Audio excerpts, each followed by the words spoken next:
Ang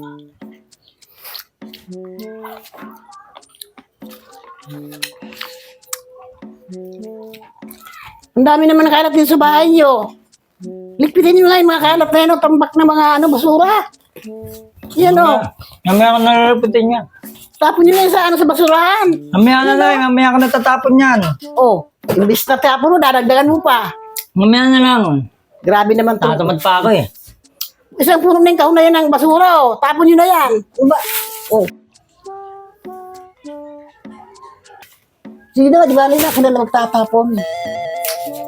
Ako na lang magtatapon. Ako na lang, Nay. Ako na lang. Ako na magtatapon. Sabi ko nga ako na lang eh, oh. Napapagod ka pa yan. Hindi ako mapapagod yan. Sige, kumain ka na lang yan. Ako na magtatapon. Yan o.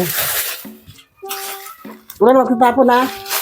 Kahit na marami yan, magaan lang naman eh. Sige na, ako na lang. Ako na nga lang, Nay. Ay, Ako na nga lang. napapagod ka pa yan. Hindi, di ako mapagod. Sige. Eh, bahala ka. Oh, ako na lang.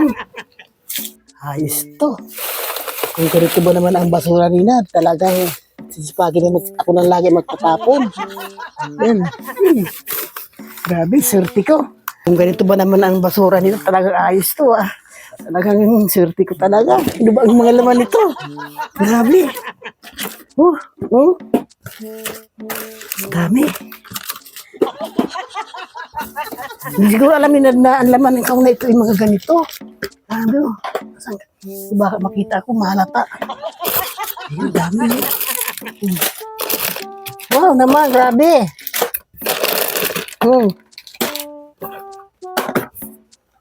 Ayun, dami talaga oh.